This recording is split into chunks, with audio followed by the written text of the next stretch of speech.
Hoy vamos a unir el siglo I, el siglo XVII, el siglo XX y el siglo XXI. Si quieres saber de qué se trata este video, no se me vayan.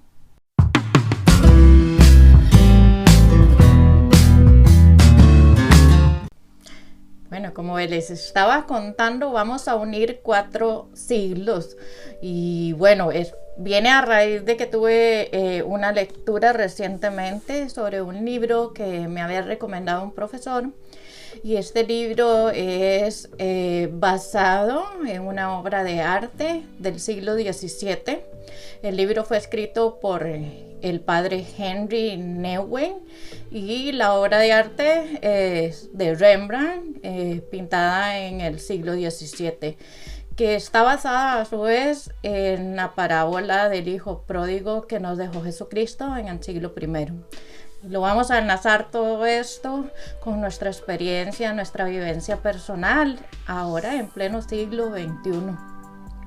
Y bien, yo les cuento que estaba pues con ganas de hacerles este video para Cuaresma porque se presta muchísimo el tema, pero por una u otro motivo es que no tuve el tiempo ni tampoco había terminado de leer el libro, pues no pude, pero les tengo una sorpresa porque me costó muchísimo conseguir el libro. Entonces les pido que se queden hasta el final porque está muy interesante y me gustaría contarles de qué se trata este libro. Y les tengo una sorpresa al final, entonces sería lindo que me acompañen hasta el final y que se enteren de qué regalo les voy a regalar, valga la redundancia. Entonces, pues hace unos días, como les dije, terminé de leer este libro. Y este libro fue la experiencia personal del padre Henry un día cuando observó por primera vez esta obra que les voy a poner aquí. Y esta obra fue pintada por un pintor neerlandés, Rembrandt, en el siglo XVII. Y él no sabía que iba a ser quizás el llamado a la última morada, a la última casa donde él iba a estar viviendo ya por la eternidad, porque él había vivido una vida tal que jamás se imaginó que al hacer una obra así ya iba a tener claro cuál iba a ser su última morada. Tuve en el colegio hace poquito un profesor de artes que nos aconsejaba que cuando nosotros fuéramos a los museos a analizar las pinturas, las distintas pinturas, que tratáramos de vivir la experiencia, no hacerlo como una simple tarea ni como simples observadores, sino que realmente le pusiéramos el sentimiento, la vivencia personal, como sumergirnos en la obra y analizar qué realmente quiso transmitir el pintor en esa obra. Y bueno, porque no es lo mismo que uno se imagine, ¿verdad?, las cosas a que las viva ya, que las haga parte de su vida. Por ejemplo, yo me puedo imaginar lo grande que es el amor de una madre, de un padre, pero no es sino en el momento que yo soy madre o padre que me voy a dar cuenta de lo que significa ese gran amor, esa gran entrega que tienen los padres y las madres por sus hijos, ¿cierto? Pues más o menos es así, es como hacerlo experiencia de vida.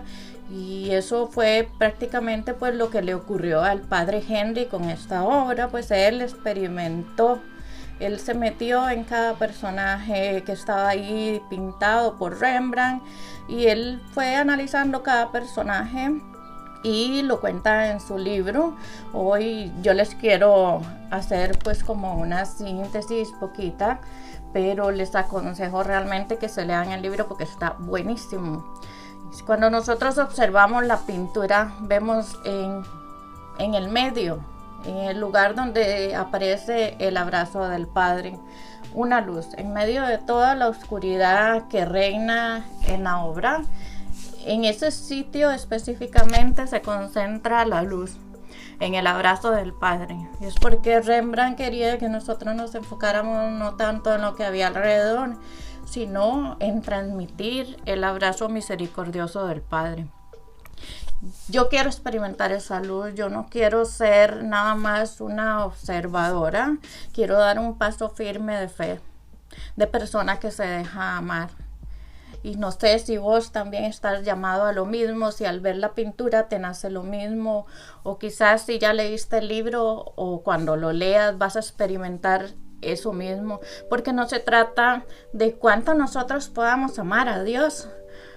Muchas veces nos frustramos porque jamás vamos a lograr amar a Dios de la misma manera que Él nos ama a nosotros, sino se trata de experimentar cuán grande y misericordioso es el amor que Dios tiene por mí, que tiene por vos.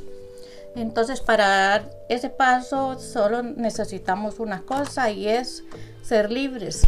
Y Dios nos hizo libres y nosotros nos esclavizamos con el pecado, pero somos libres de decidir si nos vamos de la casa del Padre, si vivimos en la oscuridad o si regresamos y damos ese salto, ese paso de fe.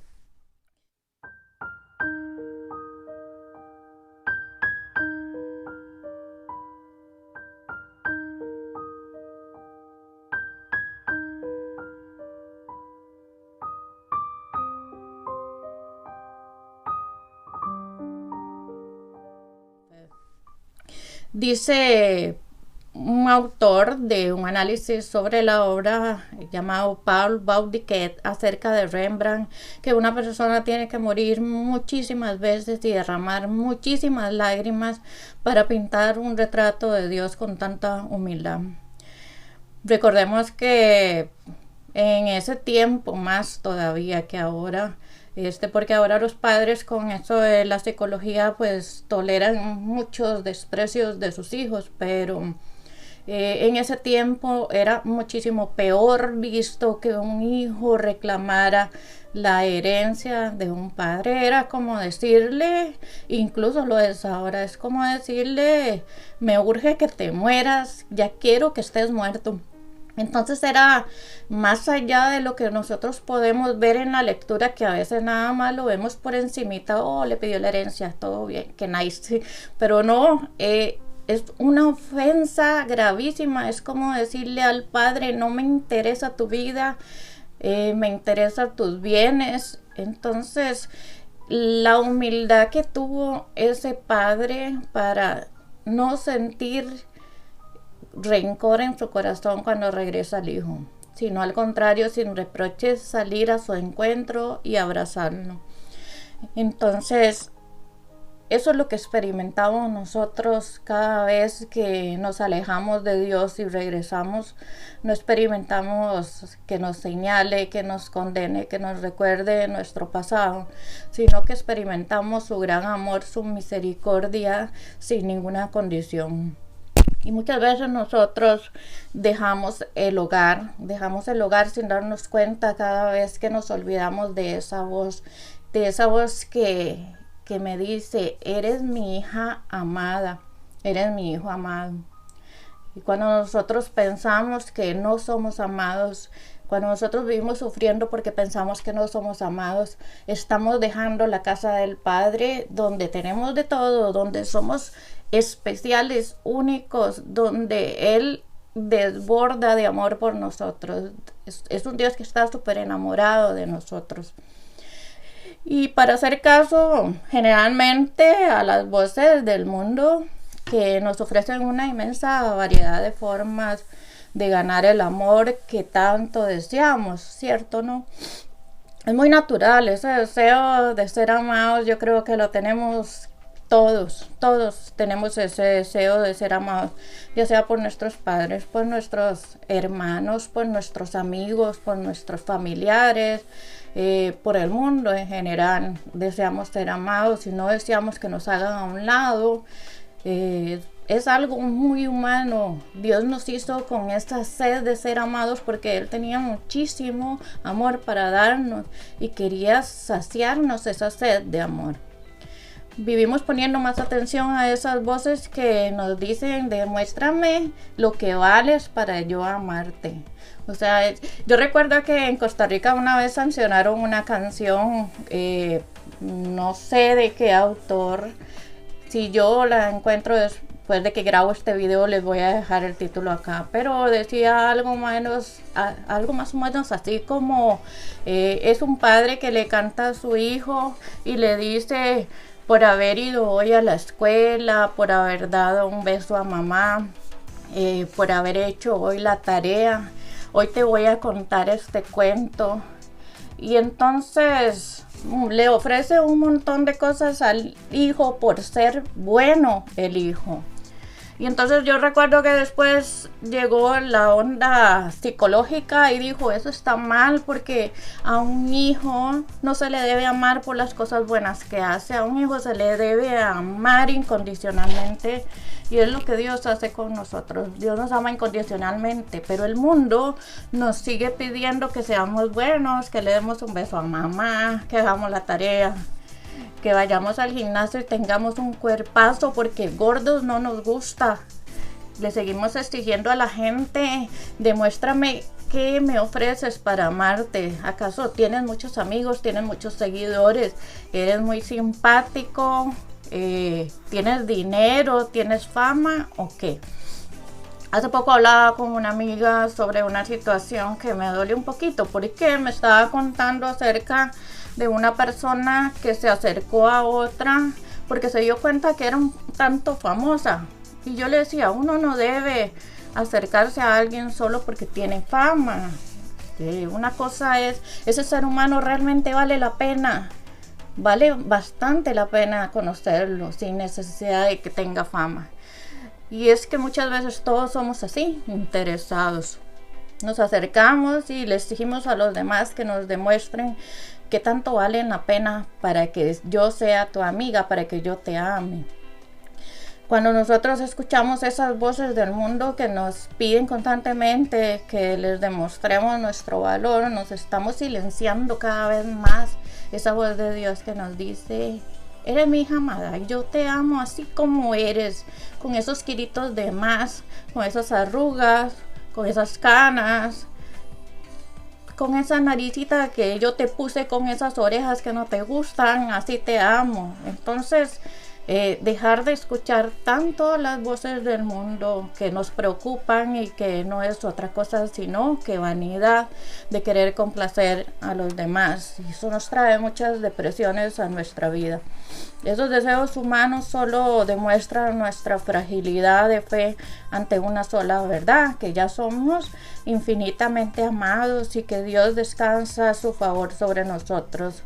Y entonces pues el mundo nos va a seguir ofreciendo estrategias para vendernos, y así se mantiene la economía mundial, haciéndote creer que necesitas estar delgado y que necesitas tomarte tantas pastillas para no envejecer, y tantas pastillas para no engordar, y necesitas que tener el último peinado del momento, y así hacen dinero a costilla de nuestras inseguridades. Cuando más nos alejamos del lugar donde habita Dios, menos somos capaces de escuchar su voz que nos llama: mi hija amada, mi hijo amado. Y cuando menos escucho esa voz, más me enredo en manipulaciones. En el cuadro se observa que el hijo pródigo conserva el único signo de dignidad que le queda, y es que él trae colgando a su cadera pues una espada. Y en aquel tiempo los hijos de los nobles siempre se les daba algo que significaba que perteneces a la casa de fulanito de tal, ¿verdad? En ese caso él pertenecía a la casa de su padre, de ahí era su origen, esa era su dignidad, y es lo único que no pierde, lo único a lo que él se aferra y que le hace recordar: tengo que volver a la casa de mi padre, porque ahí yo lo tenía todo. Ahí los empleados de mi padre tienen todo. ¿Qué hago yo aquí deseando la comida de los cerdos? Y él se aferra a esa espada. Yo me preguntaba en el transcurso de leer el libro cuál es mi espada, ¿verdad? Porque a mí mis padres no me heredaron pues ningún artículo como que me imprima el sello de que soy mora, pues en la personalidad nada más. Pero fuera de eso, ¿cuál es mi símbolo que me hace recordar que tengo que regresar a casa de mi padre porque tengo una dignidad y un valor incalculable para él. Y entonces pensaba en Cristo, pensaba que Cristo me pescó para él. Y qué curioso, porque me pescó en una cruz, salvando mi vida. Y la cruz tiene una forma muy similar a la espada. Entonces, mi espada es la cruz. No sé cuál signo visible tenés vos, que te recuerda tu origen, que te recuerda a dónde perteneces. Para mí es la cruz. El símbolo de la cruz representa que soy tan infinitamente amada que nadie jamás ha hecho algo más grande y maravilloso por mí que dar y derramar toda su sangre y morir por mí en la cruz. Esa es mi espada. El padre Henry en su libro nos dice como uno de los grandes retos de la vida espiritual es recibir el perdón de Dios, porque hay algo en nosotros los seres humanos que todavía nos aferramos muchísimo al pasado. Nos previene esto de dejar que Dios borre totalmente nuestro pasado y que nos ofrezca un comienzo totalmente nuevo. Y es que vivimos nosotros tan culpables, siempre sintiendo culpa de lo que hicimos, que no le damos la oportunidad a Dios de llevarse todo eso y que nos permita nacer de nuevo. Recibir el perdón implica la voluntad de dejar a Dios ser Dios y dejarle a Él hacer todo el trabajo de sanación y renovación en mi persona. El cuadro nos habla también de otro hijo, el hijo mayor. Aquel que trabajaba muchísimo, todos los días trabajaba duro, cumplía todas sus obligaciones. Sin embargo, era cada vez más desgraciado y menos libre. Hace muchos años que te sirvo, sin desobedecer jamás tus órdenes. Y a mí nunca me has dado un cabrito para celebrar una fiesta con mis amigos. Hay muchos hijos e hijas mayores perdidos a pesar de seguir en casa. Este extravío se caracteriza porque son muy juiciosos, pero no de que se portan bien, sino que hacen mucho juicio por los demás. Condena, ira, resentimiento y amargura y celos que son tan malos para el corazón del ser humano. Y es que quizás cuántas veces hemos caído en la tentación de pensar que Dios ama más a los demás que a nosotros, que Dios tiene tiempo para escuchar las oraciones de los demás, pero no las mías, que Dios ama más a aquellos que han pecado más que yo y que se han arrepentido y que ahora están al 100% trabajando para Él. Y creemos que Dios los ama más a ellos y nos sentimos en cierta forma como un poquito mediocres y pensamos que estamos evitando el pecado, obedeciendo y que somos menos importantes. Entonces nos da el síndrome de hermano mayor. Cuando criticamos a los demás y no tratamos por un instante de comprender las heridas del otro, estamos siendo ese hijo amargado. El orgullo y el prejuicio entre la gente santa, que se preocupa tanto de evitar el pecado, es más difícil que doblegar. Y es más difícil también de reconocer, porque no nos permite darnos cuenta que también tenemos que arrodillarnos ante ese Padre. Recordemos que en la parábola el hijo mayor, el padre sale afuera, el hijo mayor no se nos dice si entró o no a celebrar con su hermano también, a recibir también él el abrazo del padre. Pero Rembrandt en la pintura pinta al hijo mayor ahí presente observando el abrazo de su padre con su hermano y con una cara un poquitito escéptica. La parábola nos dejó como abierta la posibilidad de que viéramos si él entró o no. Nos podemos imaginar cualquier cosa, porque justamente pasa eso, porque cuando somos el hijo mayor a veces somos más difíciles del orgullo no nos deja entrar y celebrar con nuestro padre por el hermano que andaba perdido. Entonces, pues existe la posibilidad y el hijo mayor también tiene la libertad. Le está dando la espalda a su padre, también se está yendo del hogar. Cuando no entra, él también a recibir ese abrazo. Y bueno, tenemos que dejarnos abrazar por el Señor también si estamos en el caso del hijo mayor. Y saber que Dios nos ama a nosotros también y que su amor es tanto para el hijo menor como para el mayor. Yo hasta el momento de ese libro que el padre estaba explicando, primero pensaba que estaba identificándome con el hijo menor, luego en un momento vi mi vida pasar por el hijo mayor y así se va sintiendo uno. A veces tenemos un poco de los dos. Para ambos hijos, Dios ofrece una conversión posible. El amor del Padre no fuerza al amado.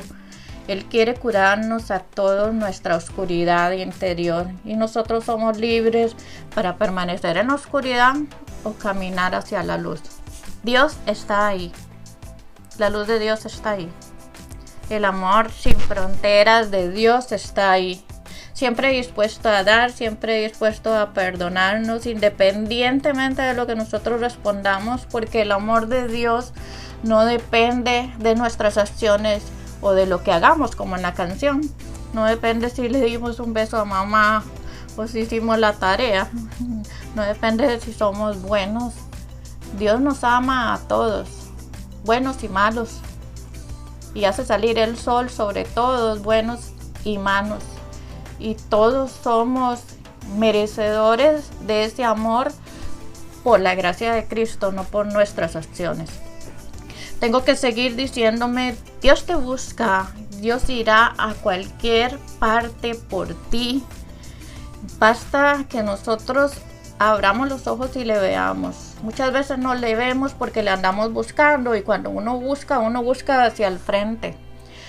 Y no nos hemos dado cuenta que es Dios quien anda buscándonos. Entonces tenemos que regresar a su casa. Cuando nosotros regresamos nos damos cuenta que Él sale a nuestro encuentro, que Él venía buscándonos. El libro nos plantea la tercera figura, que es la figura del Padre, en la cual todos deberíamos, ya habiendo pasado por identificarnos por el hijo menor o mayor, empezar a identificarnos en la figura del Padre.